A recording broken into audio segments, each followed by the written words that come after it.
Alright, hello everyone and welcome back to my developer vlog series, where today I'm going to be going over what progress I've made so far on my RTS game project, STRAT-Z, which is still the name. I'm still not entirely sold on it, but I'm awful at naming things, so that may very well be what it's called forever and always. Who knows? But I'm pretty excited about how things have gone over the last 2 weeks since the first episode in this series. Though that being said, there's actually not a whole lot I can show you guys because, like I did mention in the first episode, a lot of this past 2 weeks has been me really getting my head wrapped around all the mechanics in the RTS engine asset that I've purchased from the Unity Asset Store.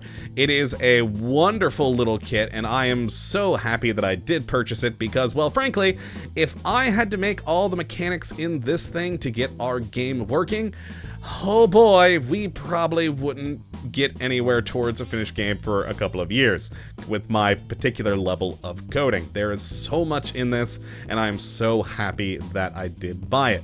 Now, that being said, there are a few things that I've already learned I'm gonna have to make myself, because even though it is a good kit, it of course doesn't do everything. So there are gonna have to be some custom bits of coding I make, as well as some bits of it that I'm gonna have to sort of modify to get it to work exactly how I'm wanting it to be. But overall, this is really going to help accelerate things and really get me to a point where I'm actually making solid, real, tangible progress I can show off, possibly by the next episode. Who knows? Now, for today, what I can show you is, well, the modeling, or well, really the buildings that we're going to be using in the game. And before we actually do talk about the buildings over here, I should mention something I didn't talk about in the first episode, and that is, of course, our art assets, models, textures, etc. Those two, for this first game, I am also purchasing from the Unity Asset Store.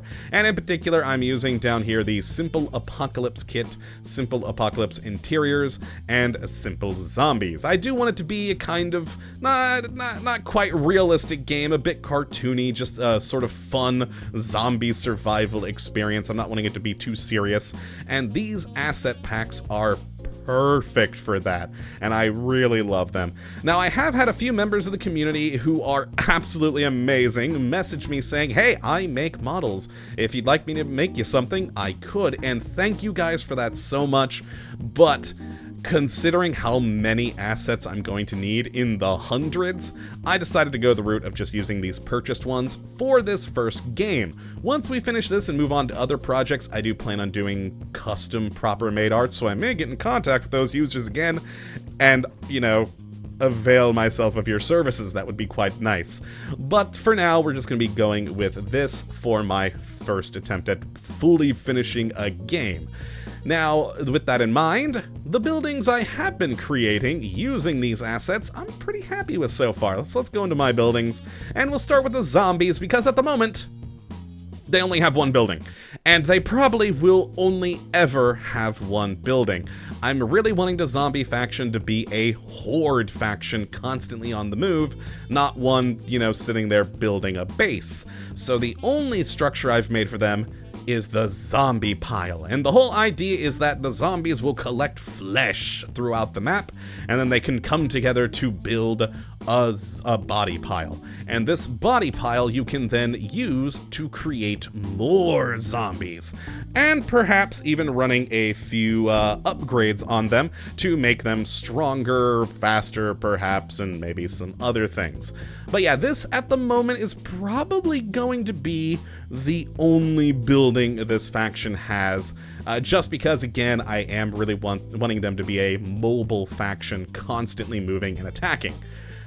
Now, the survivors, on the other hand, they got a few more because, well, they're going to be more defensive in nature and building things to upgrade things to try and survive. And to do that, you'll first be starting, of course, every match with a command post.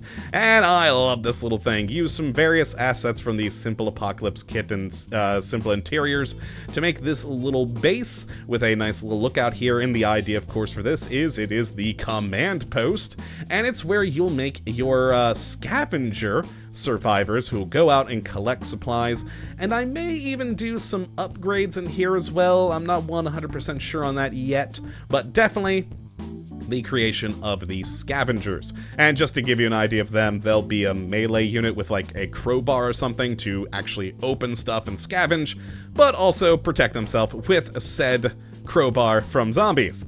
And yeah, like it, a little fun thing. Now, also this light will actually function and have light coming from it eventually once I get more of that all sorted out and finished, but for now it's just a cool little thing. And ooh, I should mention, between the light and this generator here, not only will this be the command post building scavengers, but it's also going to be the power supply for your base. Now, I'm not wanting the power mechanic to be too crazy, like, oh no, you don't have enough power, you can't build this thing. Instead, it's going to be more like the Protoss pylons, where it gives you a radius around them that you can actually use to build within. So that's what that mechanic will be. I'm not wanting it to be too crazy, just within a certain radius is all the area you can build. Now, if you want to build out further and expand your base or make a little outpost, well, that's where the power shed comes into play, and this will again, just like with the command post, give a radius around it where you can build, and that's really all it does. Now, again, I'm not 100% sold on this one, because I may take this bit out, because I do kind of want it to be a smaller building, so maybe this boiler over here is a bit much, but the lights here shall also function once I do get further along. But yeah, I'm happy with that little mechanic thus far. I do like the idea of limiting it, because again, zombie is going to be mobile all over the place. The survivors, defensive in nature, stick to a spot, fortify, dig in, and survive. Now, to help you survive, you're going to need troops. So we have the Armory, which is, yeah, just a little shipping container with some guns, ammunition, etc. And this is where you're going to build your sort of standard rifleman troops, as well as snipers, to give you at least a little bit more long-range damage in there. But probably also some upgrades for those particular units, but that is going to be it for the Armory. Another one that I'm quite happy with how it turned out. Now, your soldiers might get hurt in combat, and so you're also going to need the Triage tent. And from here, you're going to be able to build medics to help heal your troops out in the field, and make some different medical upgrades as well to help the medics and perhaps help out everyone else. Now, while talking about upgrades, we have another structure here, the Canteen. Now, this is going to be for sort of across-the-board upgrades to every troop, like something like a, fresh keg of beer was found, so everyone's morale is up, so they'll be able to take more damage, or something along those lines. So it's going to be an upgrade building, purely just doing across-the-board upgrades for all of your soldiers. Now, of course, to make soldiers, you need housing, and that is where the bunks come into play. Just a simple little structure here with a couple of tents, a little bunk bed made from a shelf, and even a little chair in pink flamingo, because hey, you know what? Add a little comfort to the zombie survival apocalypse scenario. Good times. Now, along with that, or well, actually it's really not along with that, but we also are going to have vehicles. Really not along with that in the slightest, but we have the garage. Now, at the moment, I've only got one vehicle fully planned out, and it's going to be like a transport vehicle, basically like an up-armored delivery truck. I may also add in some sort of attack vehicle once I've got the units going, but I'm kind of wondering if that might be a bit too powerful for the survivor faction. So for now, it's probably just going to have that technically APC sort of a thing going on. But yeah, I'm happy with this one too. A nice, just a little garage building to make some vehicles, and of course, also upgrade them. now you're gonna want to defend your little bases, and well, that's where the Watchtower comes into play. I actually need to finish this one by putting a person up there with a gun, and yeah, it's gonna be a tower that can shoot at zombies and offer your places a little bit of extra defense. And yeah, just a simple little tower. But that is all the buildings I currently have. I'm pretty sure I'm not going to add any more. I like how all these have gone. I may add a few more details here and there to these things, but overall I'm pretty satisfied with them. The mechanics may change that I described here today, but for the most part are probably going to be what we're going to be dealing with. And this coming week is when I'm going to really be starting to work on the units themselves, which is why I'm a little bit torn on maybe having that attack truck. I just think it might still be too powerful. Granted, who knows, maybe we just add more zombies and make it even harder. It's all up in the air, but it should be quite fun. But yes, that's the progress I've currently made, and I'm quite happy with it. Now, over the next 2 weeks, I'm probably going to have some more tangible stuff working with the RTS engine.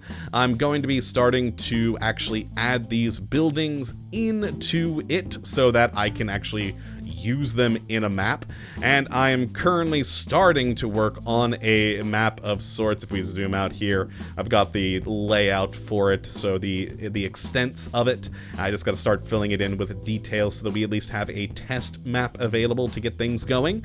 But that, hopefully, yeah, should be what I'll be able to accomplish over the next 2 weeks. I'm pretty excited about this and happy with how it's so far going, and can't wait to see what it'll end up looking like. So that is going to be it for this developer vlog update for Project STRAT-Z. I hope you all have enjoyed and that you do come back for the next, when perhaps we might have a functioning map. But until that time, thank you for watching, and as always, have a good one.